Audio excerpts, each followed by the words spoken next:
Heston. Hello.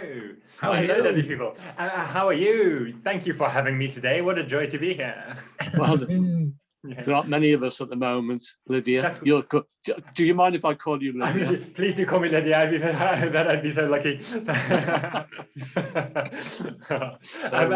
Am I too early? Because do tell me to run away and I can come back if it's. No, you're more than welcome to be here. Yeah. Well, we were so disappointed. We were looking forward to you last year. Was it last year? Gosh. Yeah, we've been trying. Katie and I've been trying for a long time. Yeah. So amazing patience. Yeah. Well, I know all you guys are under tremendous pressure with everything that's going on. So yeah. It's I mean the whole world is under immense pressure and with all this going on here. It is so crazy. Right. But yeah, it's a funny time to be a vicar for sure. I lived about 100 yards from our vicar in Bardsey, so I know what's I see what she gets up to or whatever. Anyway, that's by the by. So and there's Pauline. Good morning or good afternoon, Pauline. Hello. Good afternoon. Hi. Hi. I'm not able to come on to these weekday sessions very often, but I thought I'd stop doing the boring things that I normally do during the day, especially because Heston's here. I'm going to stop that. That's fine. Lydia will. Yes, that's a lovely compliment. Lydia might be a bit offended. Oh, there's Mark. Hello, Mark. Oh, you're on audio, Mark.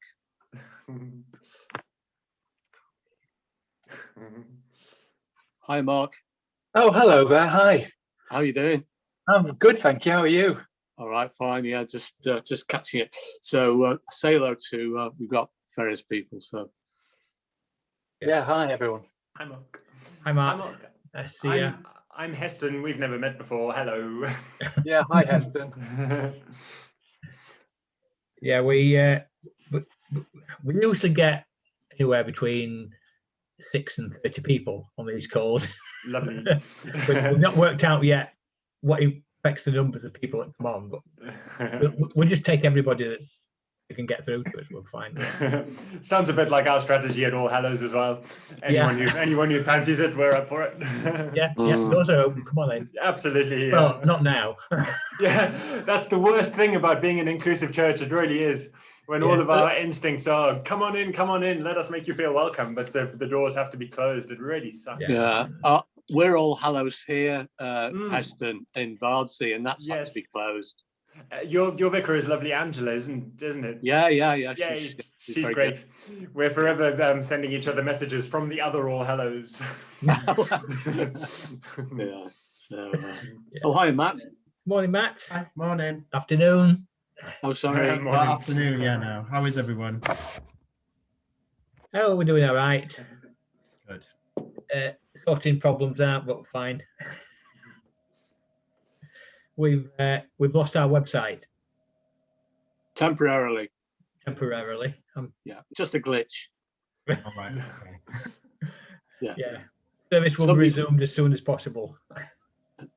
Yeah, it's the correspondence got covered over by other more important stuff. It's like, the bill hasn't been paid. Oh, what happened? Oh, it got covered up by, I don't know, the Radio Times or something.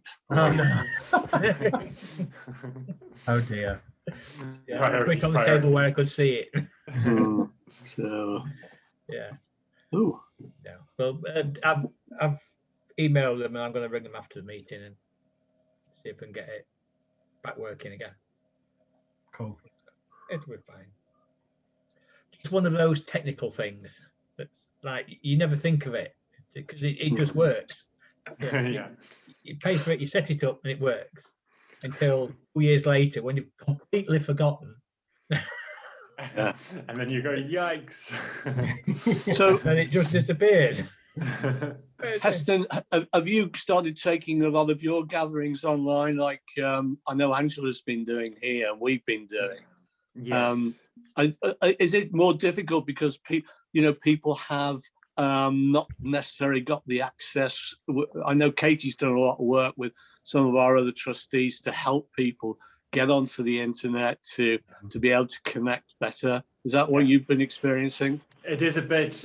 We actually we're a funny congregation at All Hallows. We're actually mostly quite sort of young and tech savvy. So it was actually quite an easy move for us to go online. We do Facebook live stream worship, and then we do kind of Zoom coffee meetings and sort of social times. But actually, most people, there are about 3 or 4 of us who've struggled with that, but otherwise everybody is online and pretty able, and it's quite easy. We run this community cafe, Rainbow Junction, from All Hallows, and it's we've had to kind of shapeshift into a non-referrals food bank for COVID, and so the church were absolutely extraordinary. Immediately COVID hit, they said, okay, we'll stop, we'll give up our rights to come to the building, we'll prioritize the food bank work, and we'll stay out so that we don't endanger contamination and stuff, which was really special. I was very proud of them doing that. Yeah, I wish we used to do the words young and tech savvy. I'm not quite sure if that applies to us, does it, Katie? Not all of us anyway. I don't know about that. I'm only about 25.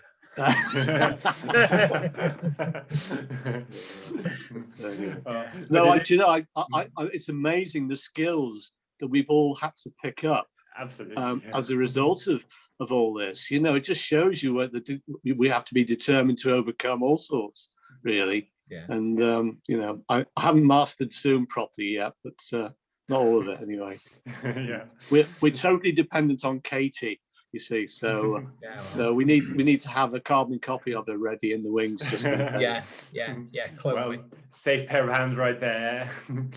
Yeah, I mean it's just skill sets. I've done 30 years in IT, so I never used Zoom before, but it's no different to other things. I've been on video conferences at work, so it's just getting used to the software and how you use it, what you can do and what you can't do. Yeah. And work your way around. But then you're able to support other people. Then That's a lovely gift. Explain to them where you click on the screen and go and set computers up for them. And you might need to do a bit of that for me if we're going to do screen sharing today. Yeah. Please. Yeah, we'll sort that out. Yeah, but some people are still reticent, and it's quite interesting. I found my 94 or 5-year-old uncle the most enthusiastic about going on screen and listening, because the voices sound normal, and when he's on the phone he can't hear properly, but he says it also helps because, and I'm doing this deliberately, he can lip read what I'm saying, as well. So it really is a boon for people like him who can master just the basics of going onto the screen. And it is such a lovely bonus to be able to see someone as well as hear them, and then to lip read as well. That's super, isn't it? And we've discovered that that streaming our worship is of course making us a much more inclusive, accessible church. There are we're a bit embarrassed that it took a pandemic to help us realize that there were a whole lot of people who just couldn't come to the building, but now they can access worship, and it's and what goes on here. So with a bit of kind of yikes, why did it take us so long? Now we Zoom and Facebook Live will be probably part of our future now.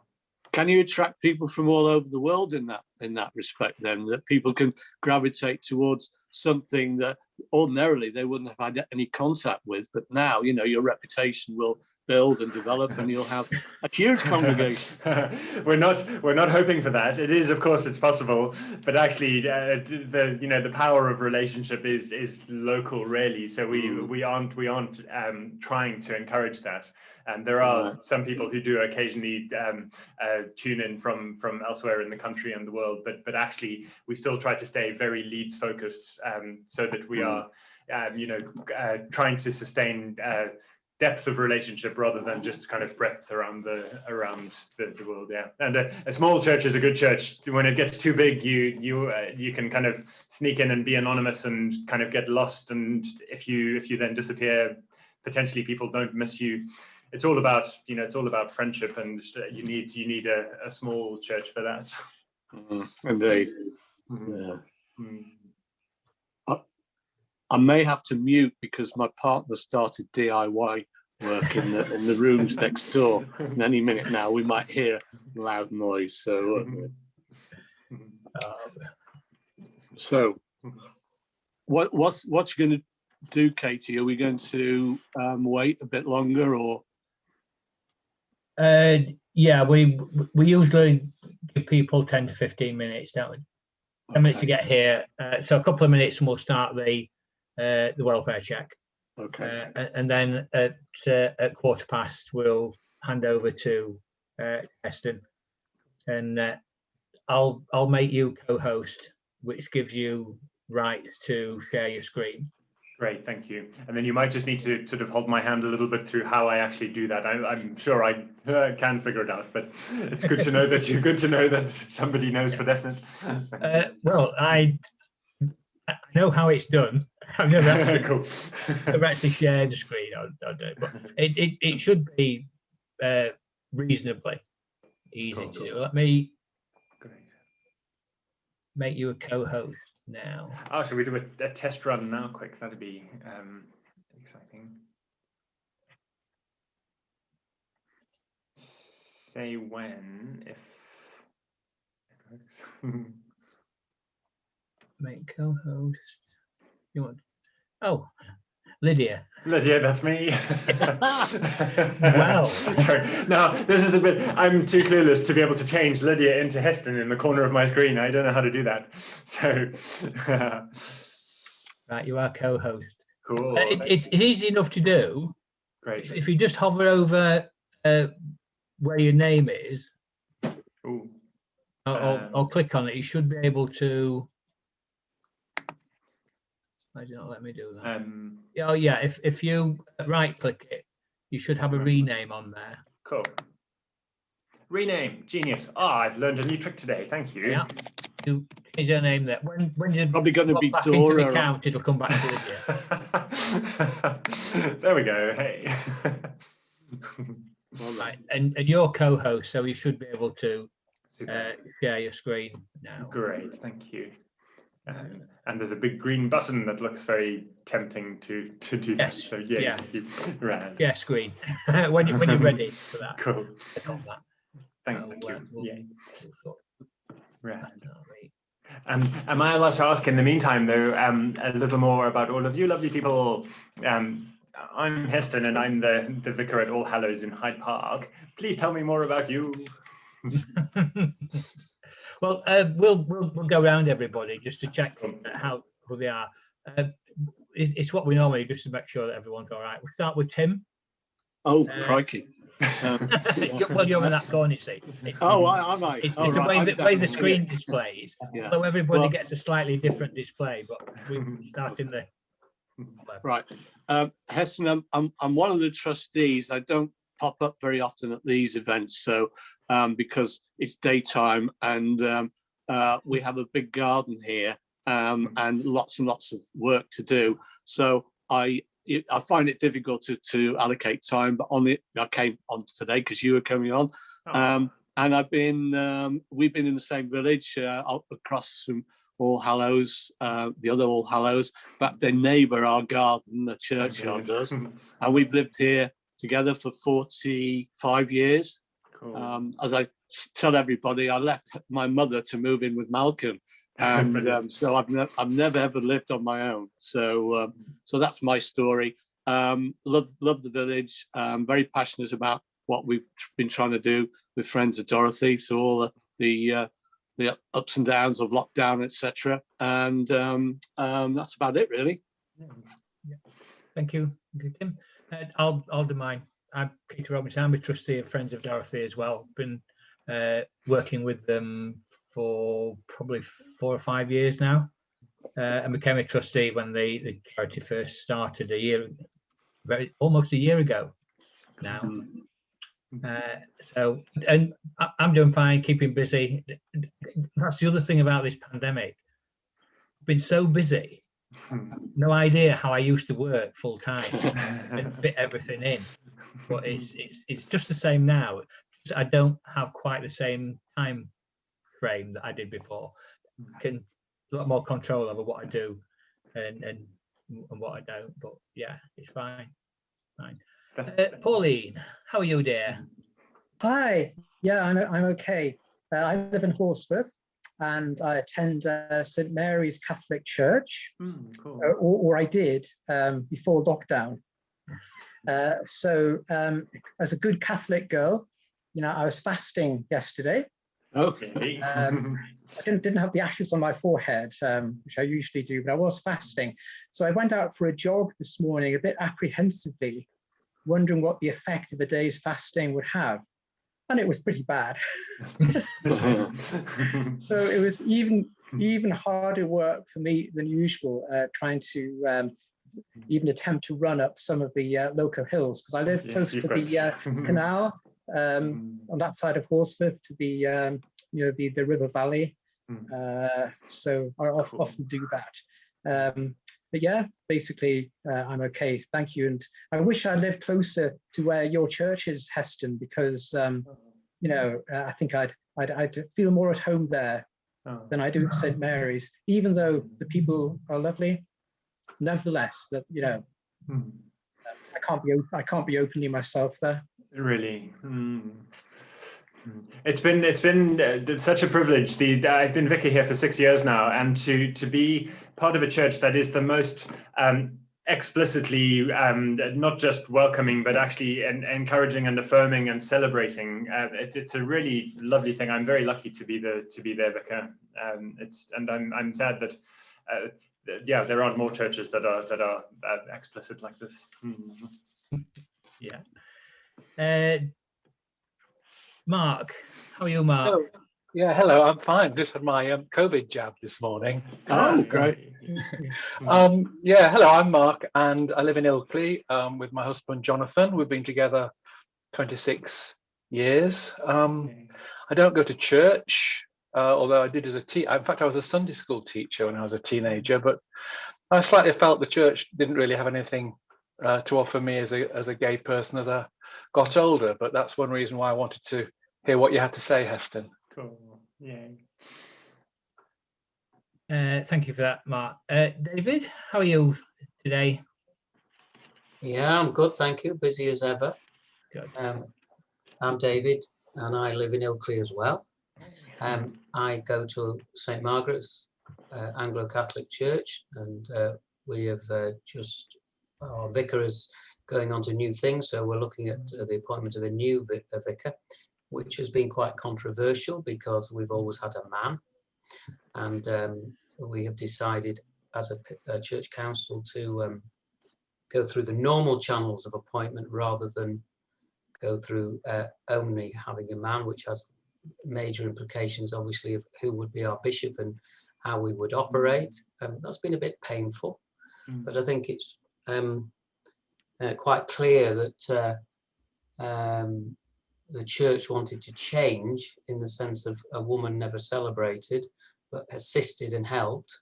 And the organist's wife is an ordained priest, and she returned. So that did cause some strain for us.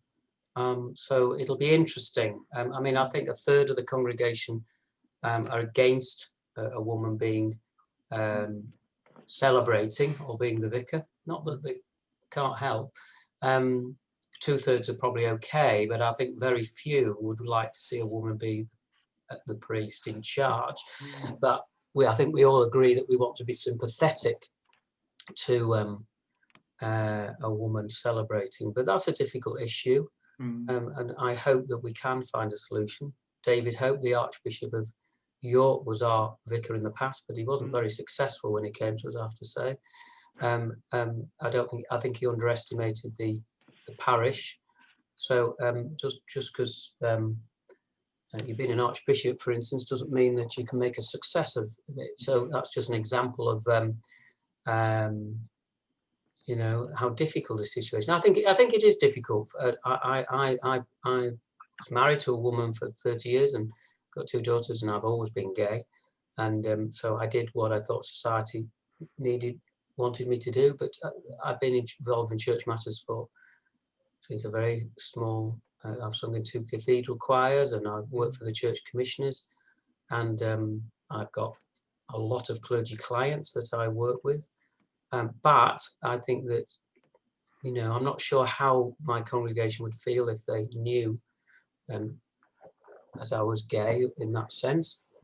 And that slightly concerns me, but my mother goes, and I don't want her to feel under pressure, but it will come out in time, and it'll be interesting. I mean, Pauline's mentioned it, so it's a very difficult topic. I find I was invited to go on the Police Crime Commissioners advisory group recently, and one of the topics was faith, and the Bishop of Leeds, Bishop Nick, was on it. And I asked a question because I said, I'm the chairman or the chair of Keighley Pride and the Dales and the Valleys, Airedale, Wolfdale, newly appointed, and I want to link with faith groups in Keighley and the area. Have you got any ideas? And there was silence, and he went off the line. Okay, had said he had another meeting. I noticed Bishop Nick's on, but I hear from others that he sidesteps the issue, which disappoints me. But I guess with the stance of the Church of England about gay priests, and you got to be celibate, is a difficult one. It doesn't give you much belief that they are supportive of diversity and inclusion and whatever. So that's a real challenge for the Church of England. I mean, I think Justin Welby is supportive, but whether the bishops will do anything about it or change, I don't know. Anyway, that gives you an idea. So I've been involved with churches all my life, and my parents have, and like I say, I've worked for the church commissioners quite a lot. I'm an investment expert and charity expert, so that's my field. And I've got thousands of clergy clients, but and charity, I'm a charity expert, but there are no easy matters. I mean, it's interesting, we had a curate who was gay and really having a living a man, but they just ignored it in our church at St. Margaret's, and so that's interesting. I wondered if we do get an applicant and that person is gay, how that would go down, but we'll see what happens. Anyway, that's enough.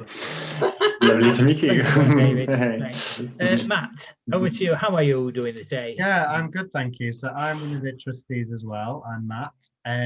I've not been able to come to some of these quite recently because I do work full time, but I've managed to get a bit of a gap in my diary today. But I do have to go dead on 1 o'clock because I've got another meeting.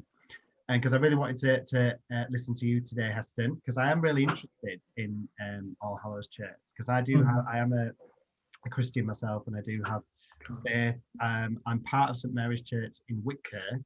I don't go very regularly, but I used to be like the head choir boy there, and I was very involved in church growing up. And I still have my strong faith and believe in I've just given up chocolate for Lent. Yay. Today.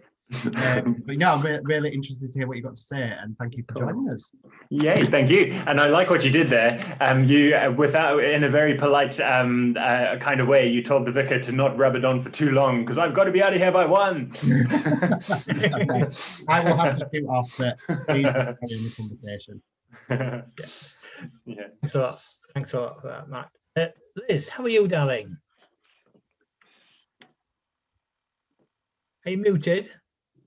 Matthews in Chapallerton, but they sort of have a token pride flag behind on the chancel. That's about it. So I've actually been connecting with St Martin in the Field in Trafalgar Square during lockdown, which has been fabulous. They're brilliant. Prayers, the meditative Nazareth walk on Saturday, and then I've just started the Lent course yesterday, so the water into wine.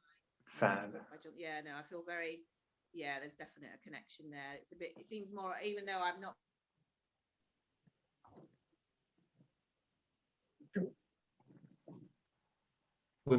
We've lost you, Liz. You were frozen.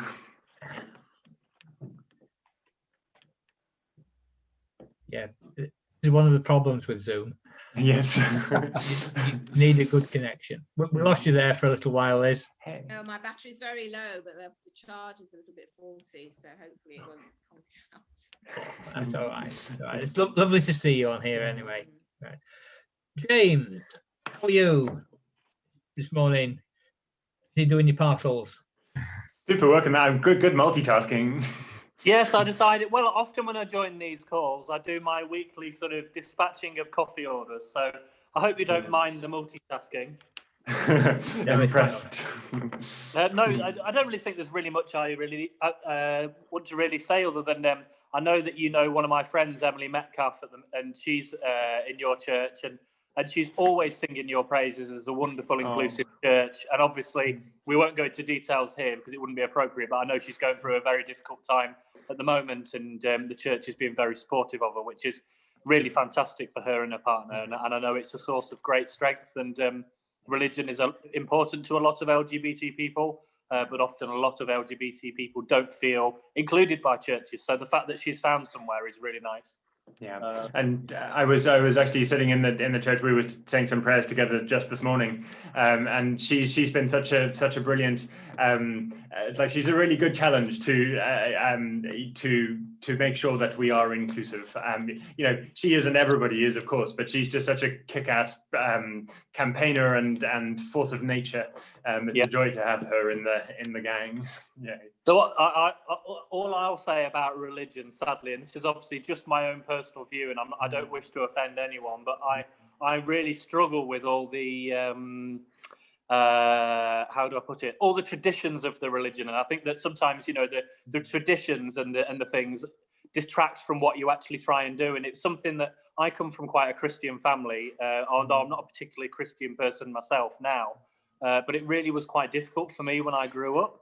And I actually had the privilege of meeting when I was 18 the Archbishop of Canterbury. It was Rowan Williams at the time, and I said it to him, and I said it's a real difficulty to me. And he basically told me, he said, "Don't worry about it." He says, "God would just want you to be a good person, and as long as you live a good life and you live a Christian type life in terms of how you treat others, you know, that's the best thing you not the best thing you can hope for." But he said that should be your main priority. And he says if you can't, you know, come to peace with the church itself, then as long as you're being a good person, he said that's the main thing. And I think that's important for people to remember, that, you know, it's about being a good person and living, you know, a moral life, rather than you know, feeling that you have to go to communion every Sunday morning and you have to do the rituals and whatever it is. But that's my view, and obviously other people will disagree, but that's just what I think. Lovely, thank you for that, James. That's everybody checked in then. So I think, can I just say, I think it would be lovely in the future to for us to be able to come to your church and perhaps have an event, or maybe have invite lots of LGBT people to celebrate, and perhaps you can tell us a few things and have a tour. Yes, please. That would be very special and lovely. That would be great. I'll tell you about our community cafe, Rainbow Junction, and maybe we could do it around a meal that Rainbow Junction prepare for us or something like that. That would be wonderful. Yes, please. Yeah. Right. Okay. So over to you, Heston. I'm going to try something new now, which I learned about but haven't done before, and that's to spotlight you. Haha, that sounds scary. And this should put you in front and center. I'm really big. There you go. All right, so let me, fast as I can, share my screen so that you can look at pictures rather than me. And does that work? Can you see that all right?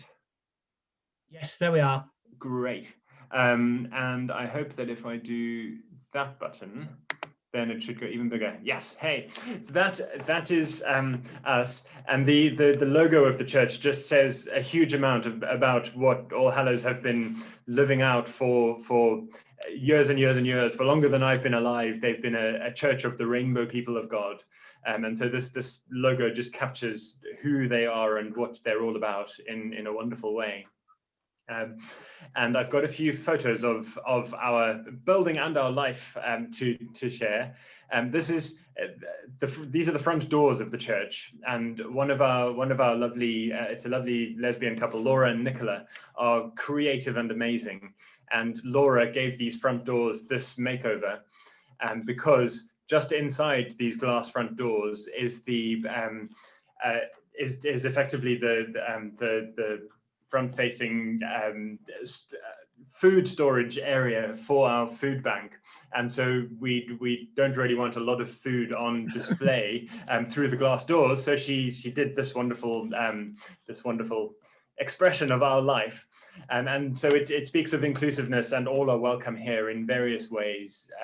Black Lives Matter, no freedom until we're equal, we stand with you, and all sorts of wonderful symbols and languages. And there's the Rainbow Junction symbol as well. We try to, on the inside of the building, we try to put that into action as thoroughly as we can. So some of what that looks like is going to Pride Sunday in Leeds every year and gathering as big a group of Christians and people of various faiths. We've actually started spreading amongst Jewish friends especially, but also Muslim and Sikh and Hindu friends, to be a Faiths at Pride presence, which is a lovely thing. And All Hallows have been trailblazing that for a long time. There are some folks who remember well when Pride was an edgier, more dangerous thing to go to, and more of a protest than a party and things like that. And so this was the last year that we were able to go and march in a 30,000 crowd. And just to say that I wish that I could give every one of these Christians a vicar dog collar at Pride, because it's so lovely to see on people's faces as we walk along the march, to see that they are surprised about Christians present and then just delighted. I think so many people think that, of course, this is exactly what a bunch of Christians should be doing. We shouldn't be standing on the sidelines shouting and complaining. We should be celebrating and affirming and throwing in our privilege with those who we've sidelined in the past. We handed out stickers that looked like that, and it was astonishing how fast these stickers disappeared. We gave away 5,000 stickers in about 15 minutes flat. It was wonderful. Everybody wanted one, and then everybody wanted another one, and then everybody's friends wanted one. So it was very lovely to be there and to be able to be visible allies. And that's every year. We've been part of the Pride March. We've also been part of the Trans Pride March, which has just started up the last few years. That's one of our lovely councillors in the march last year, I think. And we've also gone to Ida Hobbit, International Day Against Homophobia, Biphobia, Transphobia. So this was last year in the city centre. And there's Emily Metcalf in the middle in the background, James, and a group of friends from, that looks like Mill Hill Chapel and the police and the Inclusive Christian Movement at the university. That's SCM, and that's a lovely, it's a good bit of education and visibility every year. This on Woodhouse Moor, which is just around the corner from us, and they have this great big park run every Saturday morning. And on the first weekend of August, their Saturday park run is a Pride park run, which is a lovely thing. And so there's super duper arch, and it's a really lovely thing. A few of us from the church go along to run, and that's a few of our local councillors and Jeff from the council, who you might recognise. It's a lovely, fun, colourful celebration. This is the logo of our community cafe, Rainbow Junction, and basically there are rainbows up everywhere at All Hallows. Any space we can find to put a rainbow, they have done, and we carry on doing. And quite a lot of friends within the congregation and then without have said how helpful it is that All Hallows are outrageously explicitly affirming and celebratory, that we're not just, that you know exactly where you stand when you come to All Hallows. It's you don't have to worry about being welcomed, and then what if there's that sermon one day that actually tells me I shouldn't be who I am. That it's really helpful, and there's no such thing as being too explicit about being an inclusive church. So rainbows everywhere, and that includes our community cafe, Rainbow Junction, which is managed by this lovely lesbian Emily, and her partner Amrita is fabulous, and Edie, Emily's co-manager, is queer as well. So we through their presence, they've both talked about being slightly surprised that they find themselves working for a church, because both of them have had either negative experiences or just assumed bad things of the church, and both of them have been very happily surprised and are learning that the Christians aren't all bad guys, and now actually big up the church and Christians to friends of theirs, because the two of them, neither of them are Christians, and so they do invite and attract volunteers to the cafe who aren't Christians and who are never going to be interested in being Christian worshippers, but again are surprised and delighted to find that there are Christians who care passionately about the same food waste issues, queer issues, the same stuff that they care deeply about. So that's wonderful, Emily. And when we were able to gather together, we ran these wonderful bistro evenings, and this one was an alternative Pride. It's on the Pride weekend, but this is reclaiming a bit of the protest about Pride. And saying there are still, we're still not an inclusive society yet. We still need to kick up a bit of a fuss. So that's what the inside of our cafe looks like. It helps that we also have a few wonderful queers in our congregation. This is lovely Adrian, who is a professor of Christianity and African Studies and Sexuality at Leeds University. And Kenyan Christian Queer is his latest book, and that's just like my favorite photo in the whole wide world. I love his suit. and so he and lovely Emily Metcalf and a whole lot of others, these amazing folks within the church family, just shape the church to be an amazing mix of people who are just from all sorts of walks of life and sexualities and genders and shapes and sizes and colors, which it feels a lot like that's what a church should be like. And so Adrian is a regular worship leader. He's a regular preacher. I think that's probably naughty. We probably shouldn't tell the bishop too quickly about that, because he hasn't gone through jumped all the right hoops, and he's not a licensed preacher or anything, but he's just wise and wonderful and godly and prayerful and amazing. So he and various others help shape our life to be a little bit more queer, just naturally. And what's really refreshing is that means that we don't actually have to have a massive LGBT agenda in the church. We just kind of get on with learning how to be Christians, which is hard work enough already without having to to keep educating one another about things that actually we already know. And we can just accept one another and get on with the business of being a church, and that's really refreshing to the vicar anyway.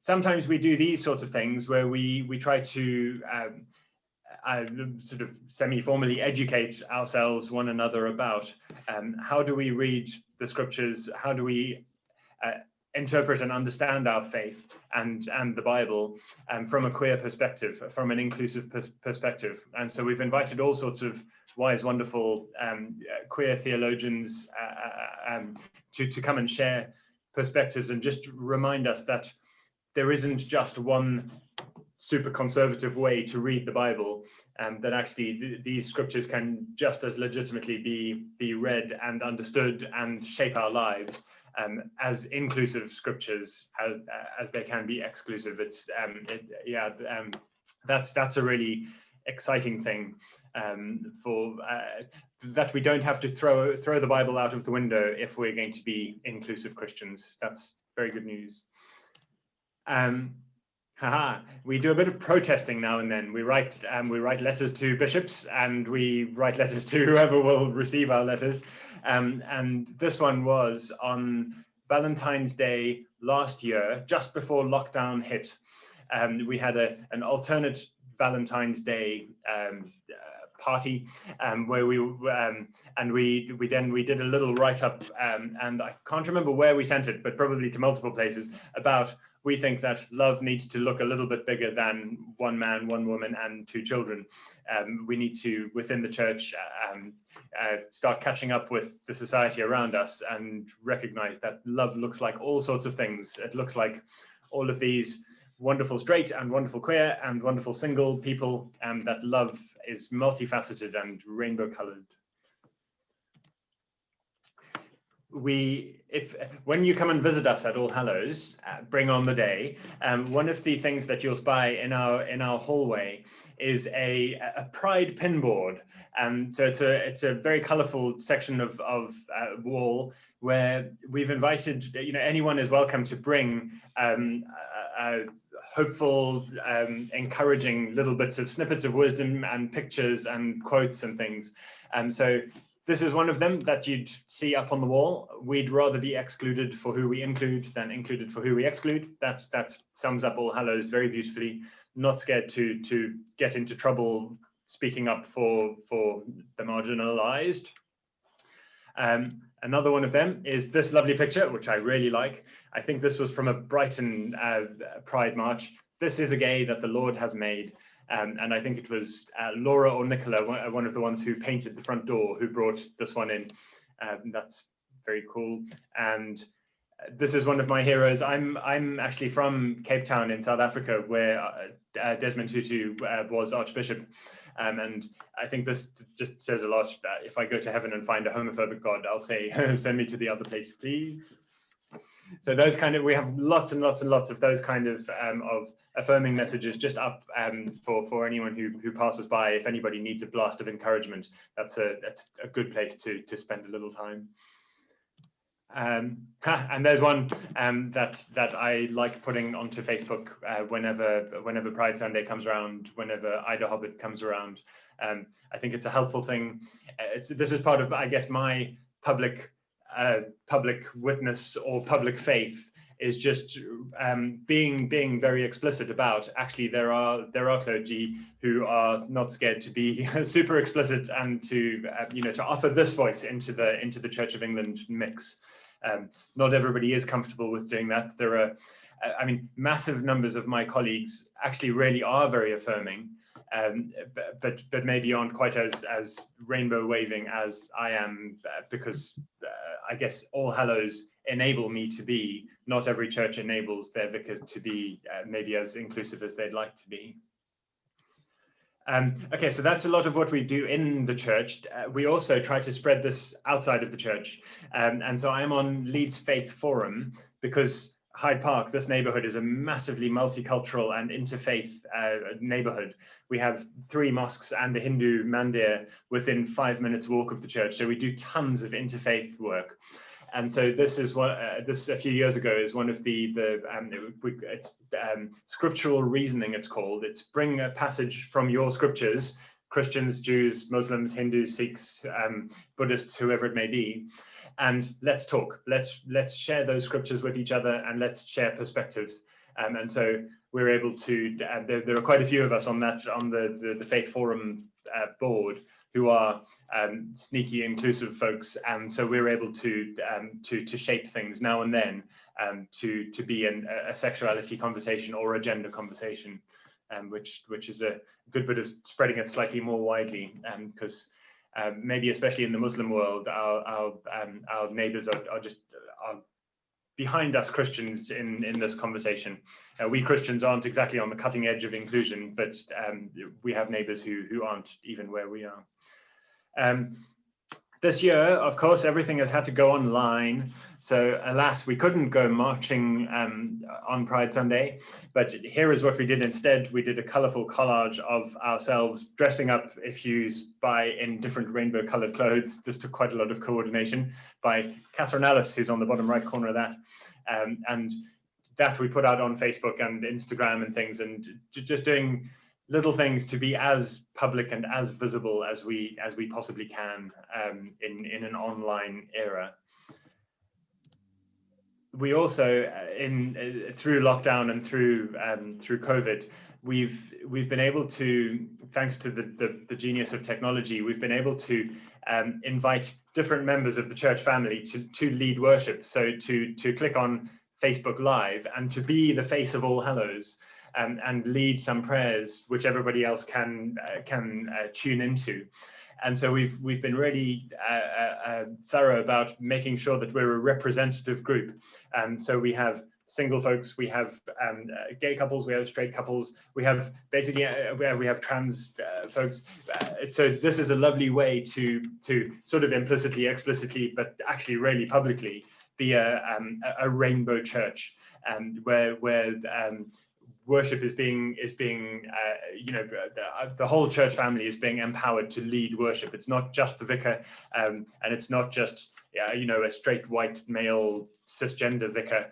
It is literally all of us who are welcome to lead worship very publicly, for the whole internet to see. And that's been really special. I've loved how many people have taken up the opportunity to do that. That is all of my the pictures. Would you be up for letting me show you the video that we made for Ida Hobbit last year? If I can play a video through share screen, and then I will shush up because I've done a lot of talking.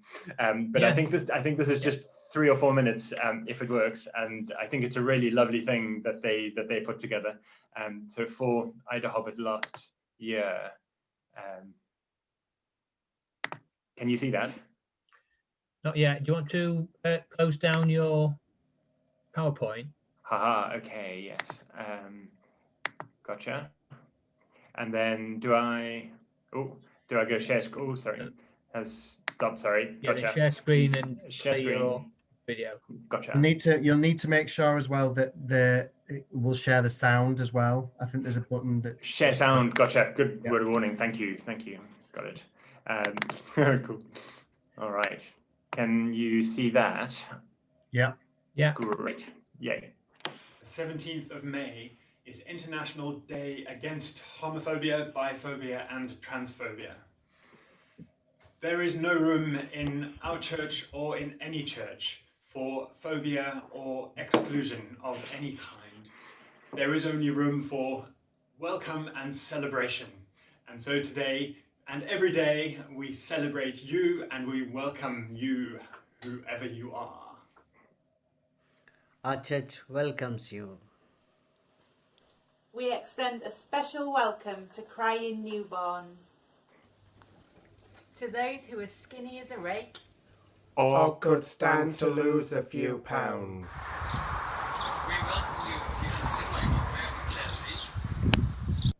Or like our vicar, who can't carry a note in a bucket. Whether you're a little bit country or a little bit rock and roll. You're welcome here if you're just browsing. Just woke up or just got out of jail. We don't care if you're more Catholic than the Pope or haven't been to church since little Jimmy's baptism. We extend a special welcome to those over 60 who haven't grown up yet. And to teenagers who are growing up too fast. We welcome football mums and dads, starving artists, tree huggers, latte sippers, vegetarians, junk food eaters. Welcome those who are still in recovery or still addicted. We welcome you if you're having problems or are down in the dumps.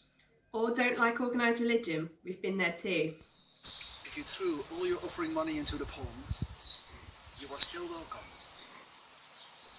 And if you've lost all your money on the dogs, you're still welcome here. We offer a special welcome to those of you who think the earth is flat. Or had religion shoved down their throat as a kid. Those who work too hard, don't work, can't spell. Or who are here because Grandma's in town and just wanted to go to church. We welcome those who are inked, pierced or both. We offer a special welcome to those who could use a prayer right now. Came here by mistake. We welcome you. We welcome you. We welcome you. We welcome you. Welcome you. We welcome you. We welcome you. We welcome you. We welcome you. We welcome you. మా గుడి మీకు స్వాగతం పలుకుతుంది.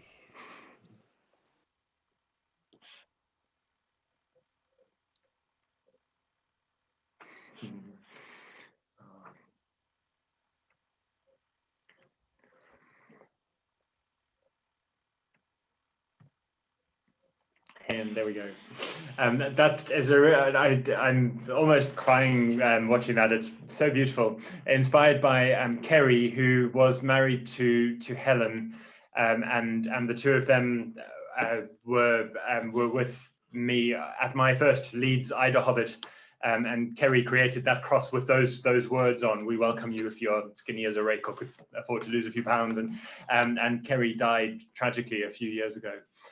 But that video just captures really beautifully the spirit of All Hallows, that they really do that, and they also do it without any strings attached. There's no expectation that anybody is going to become a card-carrying Christian. It is just, this faith of ours should be good news to other Christians, but actually especially to the non-Christians, and so it just should have happy impacts on the lives of others. With no requirement to actually come and kind of join the Christian club, and it's really refreshing and really hopeful and lovely. It's just very generous, and so again, I'm often very proud of them, and I'm lucky to be their vicar. And now I will stop talking, because now I've talked everybody's hind legs off, and I'd love to know what you think of all of that. Right, just let me take you off of Spotlight. Yeah, you're on Spotlight. And that should.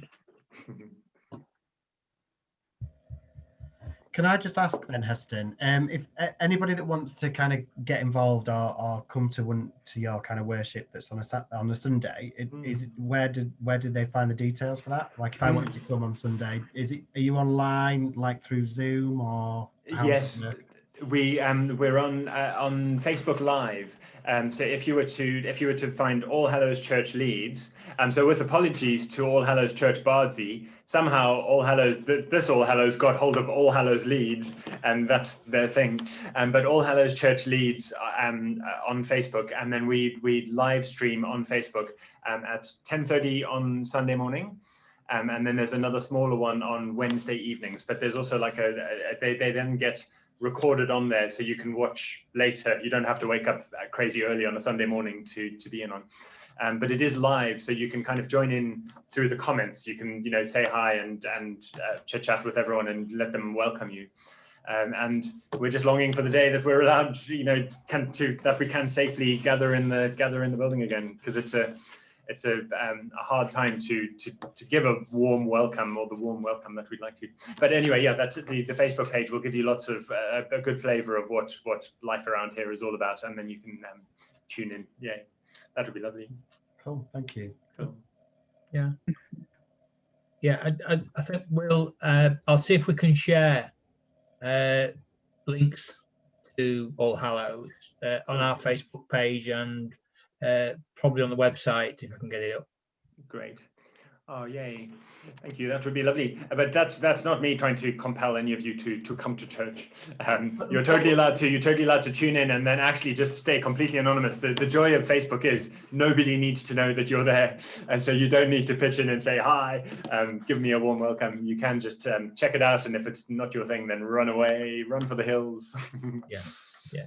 I think it would be useful, because I've spoken with a few friends of Dorothy, and again they have the viewpoint of traditional church isn't for them, because it doesn't include them, and I think signposting them towards All Hallows will show them the other side of that. Cool. A complete contrast of and in my opinion how it should be. This is how you should do it. Yeah. Excellent example. Yeah. I agree. I'm a bit biased, but I agree. There is also if you want to signpost a bit more widely, there's a website, inclusivechurch.org.uk, and that has a national kind of search function where you can look, you can look anywhere in the country, for an inclusive church.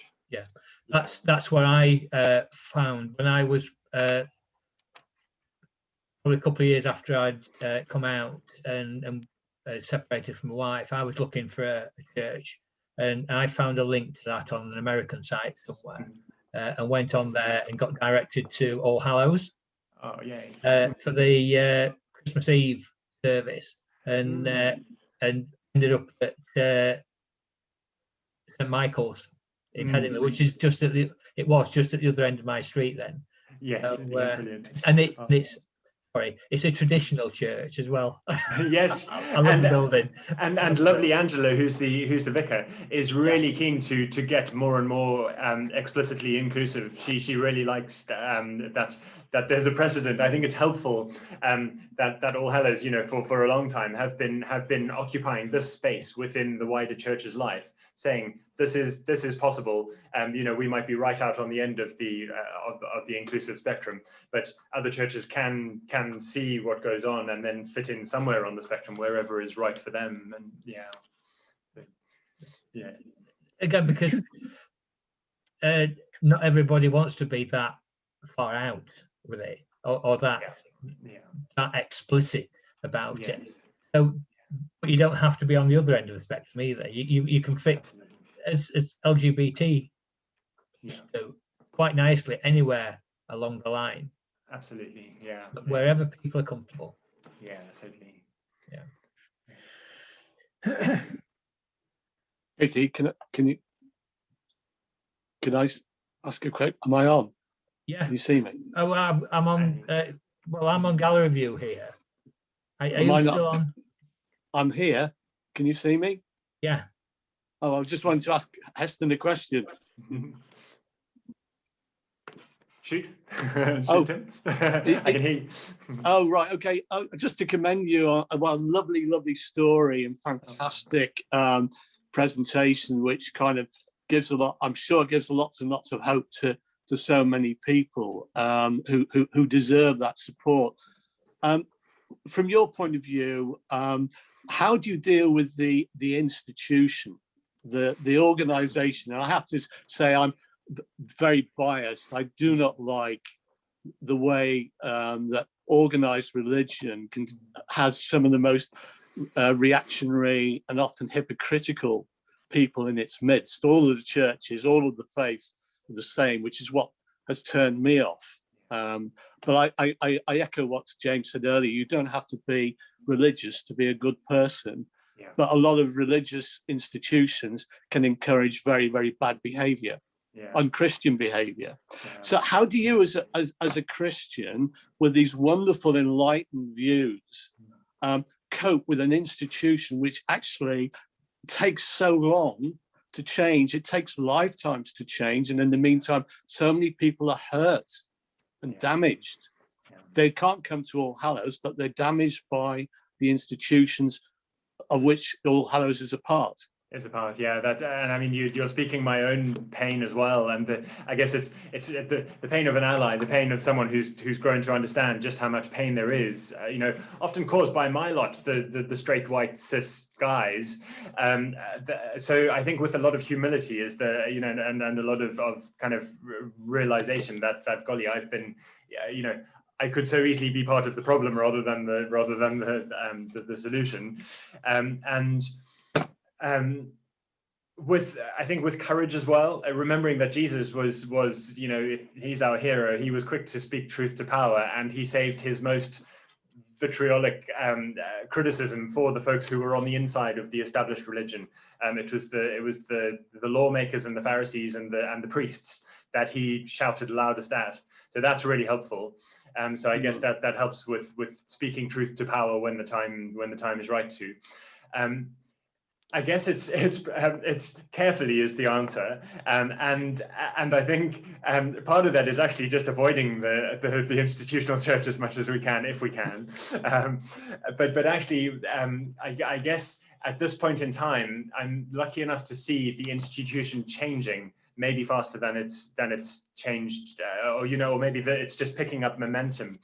That actually there is a massive groundswell of affirmation and of growing inclusive theology and understanding. And bye Matt, it's lovely to meet you. Bye, Matt. And so there's there are at least two of the bishops in our diocese who are actually really affirming and are positive. I'm really hopeful about Stephen Cottrell, the new Archbishop of York, who's written some wonderful inclusive things, and so at the kind of high levels of the church. But then again, so many of my clergy colleagues around the diocese are there, and so there's that institutional inertia that you've described, which is the hard thing. You kind of wish that the church could just get there now, because people are getting hurt. So there's kind of dealing carefully and sensitively with the powers that be, but at the same time, just loving the socks off of people. And whoever is able to be here, just do everything we possibly can to say, you are God's beautiful child, and we can't tell you that nearly often enough. I wish you the very best of luck in that. You are lovely, thank you. It's so James, encouraging. did you have a question? Oh. James, you've got your hand up.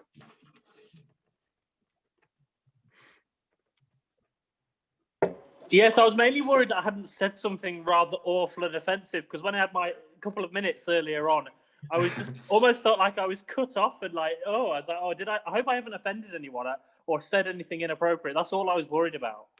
No, not at all. No, not at all. I thought that was lovely, and It's it's very fine, cool. James. Don't worry. It's Pauline, just that did you have a question? I know my views are maybe a bit different to someone. I mean, I know a few people on here are of very strong faith, and I'm not particularly of that much faith because I've been pushed away. But obviously, I try and live a lifestyle where I try and be good to other people. That's all I was trying to say. Really lovely. That's fine. That's all we can ask. Hello. Hi, Pauline. Oh, hi. Yeah. Do you not see everyone?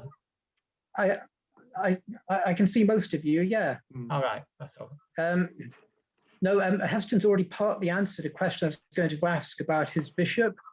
How supportive the bishop actually is, but also related to that, what your opinion is of the living in love and faith exercise that the Church of England is going through. I mean, what do you see any positives in it, or is it just an exercise, as some people think, of just kicking the can down the road? Yeah, good questions. And so the one about the bishop, I think I don't know. I very seldom see Nick Baines, who's the diocesan bishop, and that's right. I'm just a parish priest, so why would I? I do know that Paul Slater, the Bishop of Kirkstall, who actually is our area bishop here, is very affirming, as is the Bishop of Bradford, Toby Howarth, and I do get the sense that when they, I think partly on inclusive things, but also because we contribute a lot to the diocese's life in terms of interfaith work, and then our community cafe, Rainbow Junction's work is quite a visible bit of good publicity for the diocese. So the way I see it, I don't know if this is actually right, is that they do really value the work that we do.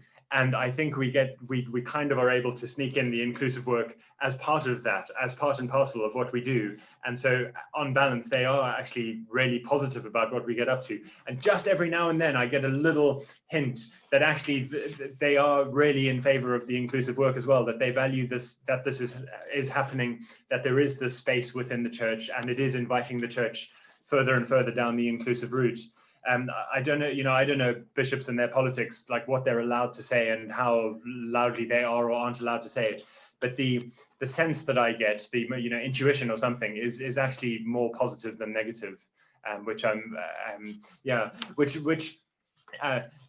and then then linking that to living in love and faith. I'm thrilled that there is a conversation, and that there is a chance to talk. I just we're going to be doing this as a little team of churches with St. Michael's and St. Chad's. We're going to be having Zoom living in love and faith conversations this Lent, and there are I think 45 or 50 of us signed up, people who want to have this conversation, which is lovely. And I think partly it's I think I hear frustration on the part of gay and transgender friends who are saying that it's not enough. We don't need to have this conversation. What we need to do is just get on with being inclusive and not just talking about it, not just kicking it into the long grass, like you're saying, or down the road. And then also frustration that actually it probably is going to be a conversation amongst people who want to talk, which means probably the people who most need their minds and hearts changed might not self-involve.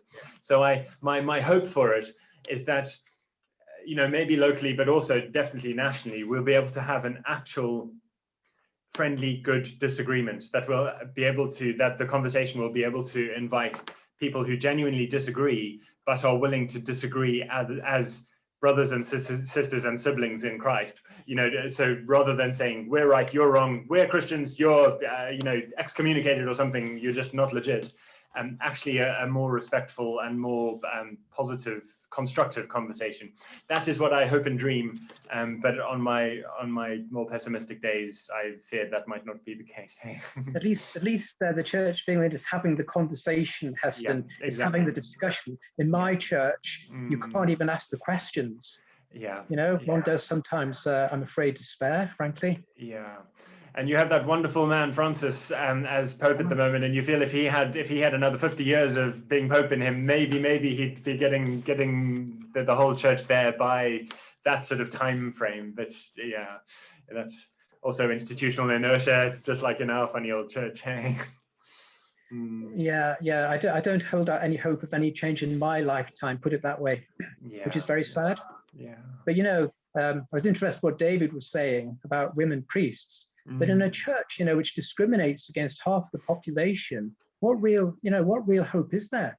And on what grounds, what theological grounds can that possibly be the case? I know some people have strong views about it, but to me, that's my main problem with the Catholic Church, even more so than LGBT issues. The way they just flatly say, you can't even talk about having women priests. Yeah, and it feels like a very similar kind of conversation, that it often is a power thing, really. I think it might be a bit to do with the fragile egos of us, heterosexual white men, not being willing to give up power to anyone who's not like us, and that's probably a little bit of stereotyping, but I think maybe no smoke without fire, it does feel like the momentum is gathering for becoming more multi-gender, more multi-sexuality. It's becoming a much more inclusive place, slowly, painfully slowly, but definitely. Yeah, I think I agree with what you say about the inertia that's there, but with an organization of that size, even a small movement wouldn't be noticed because it is so big. But as long as the small movements keep happening, it will eventually.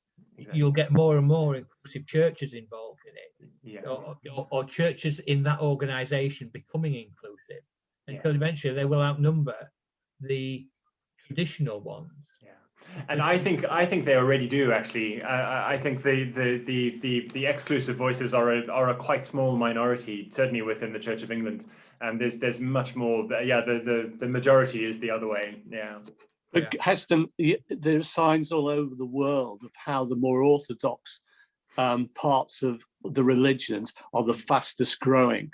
Yeah, right. Yeah. So it's nice to have these bubbles of groups that are progressive, liberalized, and so on. But the fastest growing parts of the churches and other faiths. Look at Jerusalem. Look at the Midwest in America. Yeah. It's the Orthodox, very very kind of polarized church branches that are growing. I hear you, and it does feel like that's part of a wider sort of polarization of the world that seems to be happening at the moment. That with Donald Trump and his kind of tactics, it feels also in the way that politics happens here, it does feel as though we're becoming more and more polarized as a nation, as a world, and so then the Christian faith and various faiths are following that trend, which is just really tragic.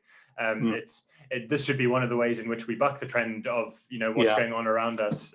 We're supposed to be all about love, and where do you find that in polarization and bitching at each other and stuff? Yeah, I'd like to see you invade the next General Synod with a group from All Hallows in Leeds, marching, waving rainbow flags and giving away donuts or something. Anyway, on that note, I'm going to leave and say thank you very much for what you've done today. Really enjoyed meeting you online. It's so lovely to meet you. Very best of luck with your work. Thank you so much, and good luck in the garden. Thank you. Okay. Bye, everyone. Bye, Tim. Bye, Tim. Bye. Bye. Yeah, that was good. Any more questions for? Yeah, can I ask, Heston? You've been very courageous and brave in coming out as heterosexual, but my feeling is that it's much easier for you. Do you think it would have been as easy to be this rainbow inclusive vicar if you'd been gay? I do wonder the same thing, and I think possibly not. I think that's a really kind of insightful question. That I feel so much of the insecurity of my colleagues who are gay. I guess I just do have a lot of privilege in being. There's this. So I think probably not. And the church does need to change. And this is an institutional change about the way that people are hired and welcomed into, being public ministers of the church.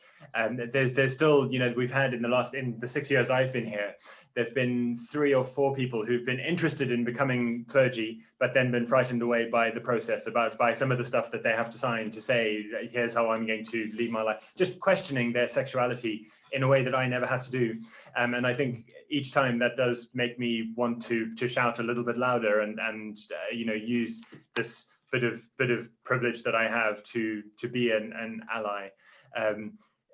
Because colleagues have to just be more careful about their words and what they get up to than I do. But I mean, even that I do see changing little bits.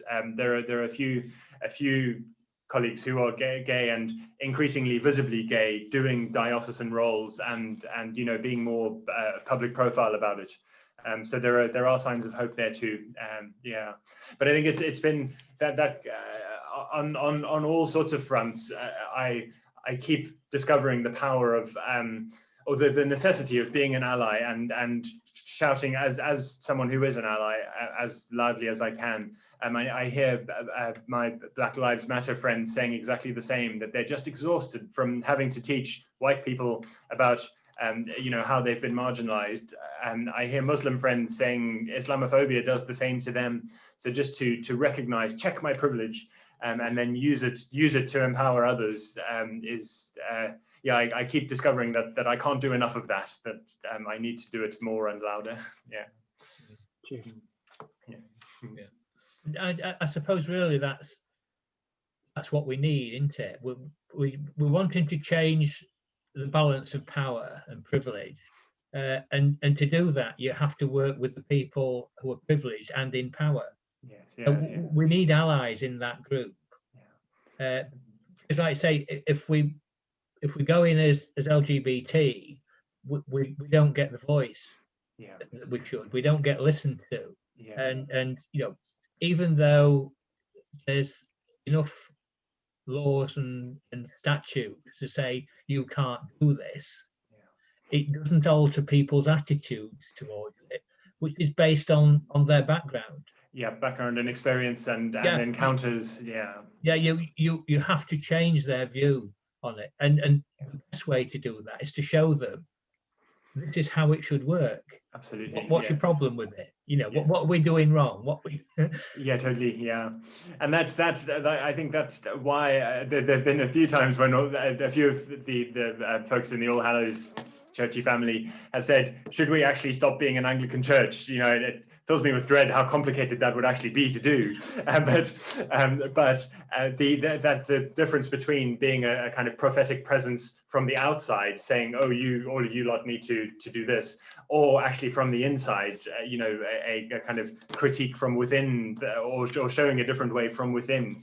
And that seems to me the way to go on balance. We will all be frustrated by how slowly the institution moves, but actually inside the institution, frustrated is better than flying away like the wind in an inclusive direction, not really pulling the institution along with us. I mean, that's what Jesus did, isn't it? He was a Jew.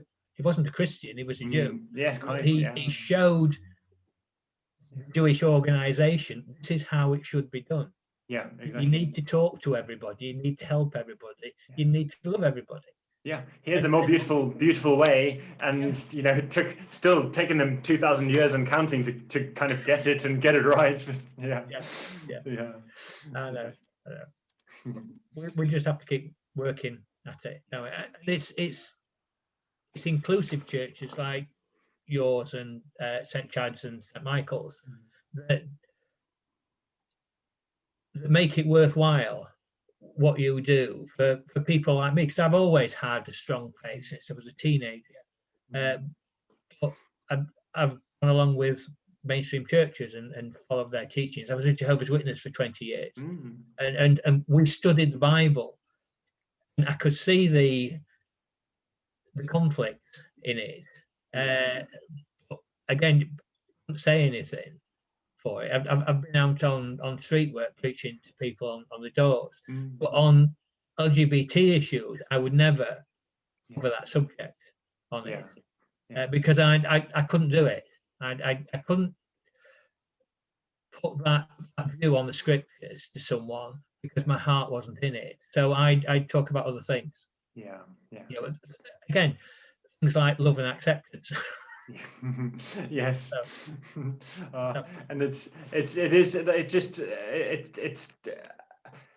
it breaks my heart to hear anyone say that that I go to church but I'm not able to be myself, because surely God, if God is who we think God is all about being our true selves and being the most beautiful honest self that we can possibly be. And that's bring on the day David? when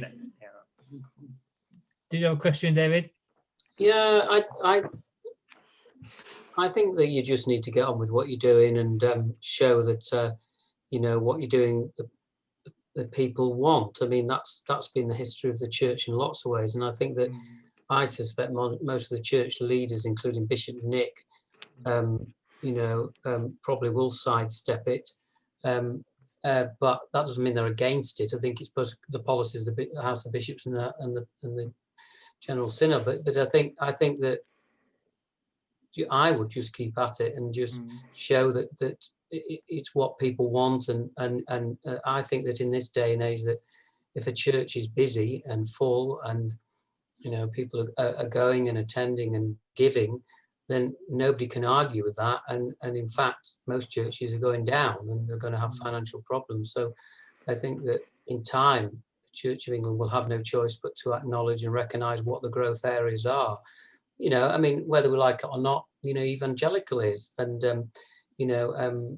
it's not everybody's cup of tea. But I mean, why are churches popular? Why are churches well attended, and why are others not? They're going to have to look at it. I mean, the COVID situation and the financial situation is going to create huge problems for the Church of England, and has done for years. I mean, eventually, sadly, there won't be enough money to pay clergy.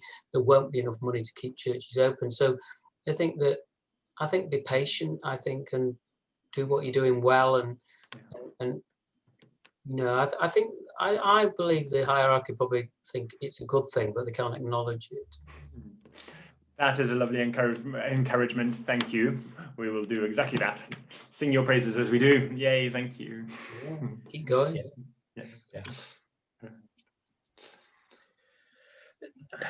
Yeah, it was really good. I enjoyed that. Thank you ever so much for coming on. Oh, thank you so much for having me. And it's lovely to see you here. It's such a privilege to be here and such a joy. It's been brilliant to meet you, and yeah, thank you for the chance and for. I'm just sorry, to be honest, that there aren't more people. I think it's very, very disappointing. I don't want to be negative. I think it's very, very disappointing there are not more people who listen to what you've got to say. Yeah. I think it's so important. I think we need to publicise this more. Yeah, I do, and I think we had to have this again, because I think it's been very enlightening and very informative, and I think I know there are members of the Friends of Dorothy who would love to hear what you've said today. I think it is a shame, and I don't know why there aren't more people here, but I think perhaps we spell it out and invite you back and perhaps do something slightly different. But I think that it's a very difficult topic, but most of us do have some faith. I mean, I was National Commissioner of the Scouts and been a Scout for 40 years, and it's just about believing in something. I mean, our founder was never a big church fan, but he believed in a higher being, and he believed in good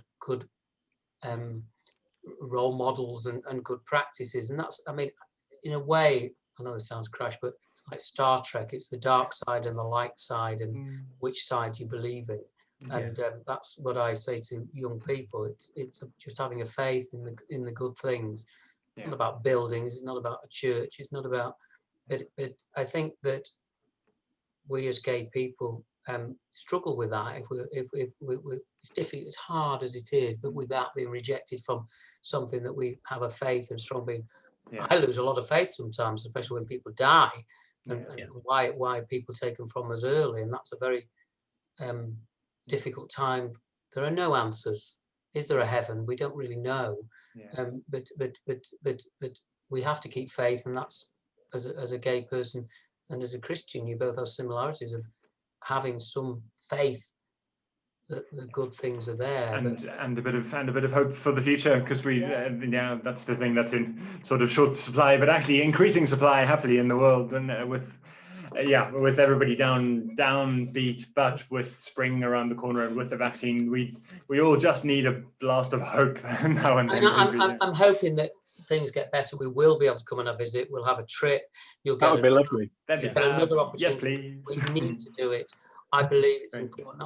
I've heard lots of people in the group are crying out for something, and I think that it's not that I'm going to leave my church, but I'd love to attend your church as a different experience on occasions, and look at all the good practices and learn from it, and feel a bit better that there is some hope. So that would be so lovely. Yes, please. And if it's helpful in the meantime, if I can come back and share something like this again at a future meeting, then just let me know. I'd love to. That would be super. But I'm also convinced that small gatherings are actually I find much better than big gatherings, because you can have a deep conversation in a way that you can't on a bigger group. That is very true. I mean, I think the Sage meetings on a Tuesday are small, but they're very intimate, and you get a lot out of it. I think you're right. I mean, I get criticised sometimes that, when I host Rotary meetings and they develop into our normal 20 to 50, and our MP's on next week, and people will come on for that. But of course, some of the times they feel, I didn't get a chance, and I'm a Rotarian, and there were guests, and so you can't win. You can't win. I mean, you're absolutely right. It's just, I know there are people, and I don't know why they're not here today. I've been asking for this, and they're not attending. But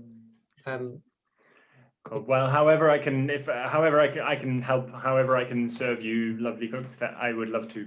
I mean, it's lovely to see Mark. I haven't seen him for a while, and it's lovely to see him. And I'd like to touch base with you, Mark, at some point. Yeah, that'd be great. That'd be great. We only live local, and we should do a coffee at least. Yes, absolutely. And I mean, we went to the Hyde Park, didn't we, to watch and you gave me a lift home, and I would like to touch base with you. I mean, it's crazy. We live in the same town, and we should touch base and have a coffee. I'm sure we will, Mark. I'd love to. You know, it would be great. So it's been good alone. I just want to say thank you so much, and it'd be lovely to meet you in the flesh. Even though I'm not in your parish, it'd be great to come over.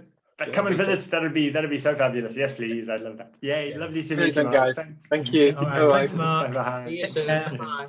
Bye. Yeah. Cool.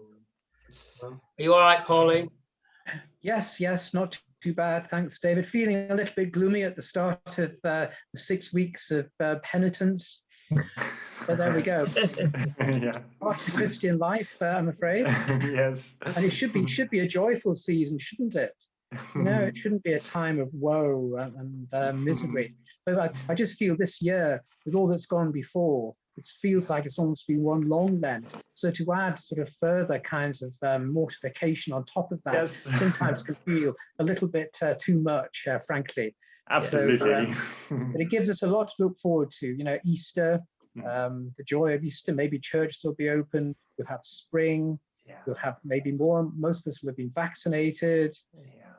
So there's a lot to look forward to if we can just grit our teeth and get through that. I think we have to be. Amen. I think we have to be positive in the sense of I've found chairing lots of meetings that people have engaged that have never done before, as you said, because of Zoom and virtual. And we have to hold on to that the future will be face-to-face and virtual. And as a church, I suspect you'll have to do both to effectively continue. And we will have to do that as the Friends of Dorothy and the Ilkley Business Forum I chair, and the Coronavirus Group and the Community Network and Keighley Pride. I think that, you know, some people are going to struggle to travel still. Some people are going to would prefer to be in their armchair. But that is something we have got to adapt and adopt and acknowledge that, you know, it's interesting. More people probably are virtually watching church services than attend. Probably a lot more. Bishop Welby said that. And that's something to think about. Yeah, and that certainly live streaming is going to be part of our future as a church. It's definitely much more inclusive and yeah, for sure, in person and online kind of mixed mode or whatever it'll be called is here to stay. I think definitely. You know, take an elderly person who finds it difficult with mobility, can still stream, can still watch, but also it's unrealistic that somebody's going to go every week.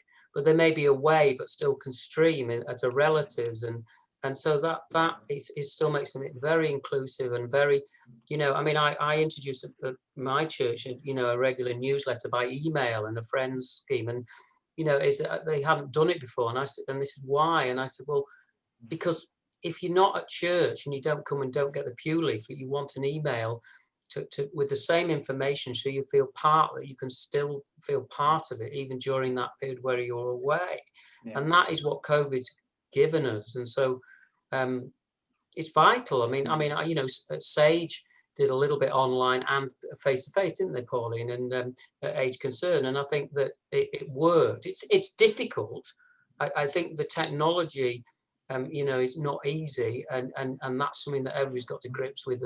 You know, live, probably your Facebook, but not everybody's on Facebook, so that's a challenge sometimes. But I hate to think that online worship became the norm. I mean, it's a lot better than nothing. But to me, it still feels really not like the real thing. I do find it quite often to get real difficulty getting involved in it, engaging with it. So it's good to have. But we you know, I think we surely need to get back to meeting together. I'm not saying that. Not saying that, Pauline. I think that there still are a number of people who, for instance, say we're an Anglo-Catholic church and we get a lot of people come from a long distance away, okay? And I'm sure Heston does. I wonder whether his congregation, how many are not Leeds based or travel quite distances. I suspect quite a lot. And that means that travel is a barrier, and therefore some people will travel once a month, twice a month, but the rest of the time they'll stream. And I think that's the point, Pauline. There's never replacement for face-to-face. I mean, I think now people are going to want to do so much face-to-face, which is a challenge, because if we do it too quickly, it could backfire us. But everybody wants to meet. I mean, the walk we had at Kirkstall was so refreshing and so important. Yeah, that people, I mean, there are members who are not coming on this, and I cannot tell you why. You know, it's disappointing, but they would meet face to face. So no question, it has to happen, but it's got to be small groups and it's got to be carefully done, and eventually it will unlock. But it's a long process. Yeah, but I'd like to the meetings that we have all get recorded, and some of them I'm editing them into YouTube, and I see that as, it could be that people aren't getting on the Zoom because it's inconvenient for them at 12 o'clock on a Thursday. If we record it and put it on YouTube, just the center part of it without all of the introductions and the chat afterwards, and at least it can go in afterwards whenever it is convenient to them, and get the benefits of the discussions that we've had. And I think that's, you know, that's the way to do it, and that reaches out to more people. Yeah, because absolutely. the people who know about it will publish the link, and they can go and watch it. But also YouTube will show it to other people. Yes. And bring other people into, you know, these sort of interactions that we have.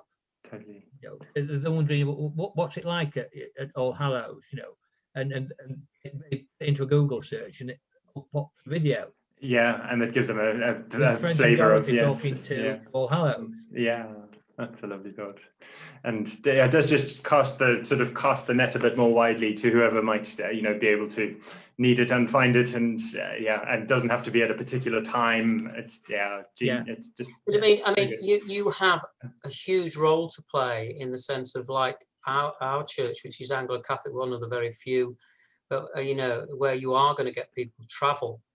And from long distances and not just on your area, and there's nothing wrong with that, and actually you're providing an absolute you know, sanctuary and safe space for people, and so that, but because you are attracting people from long distances, and then the virtual is important when they can't do that.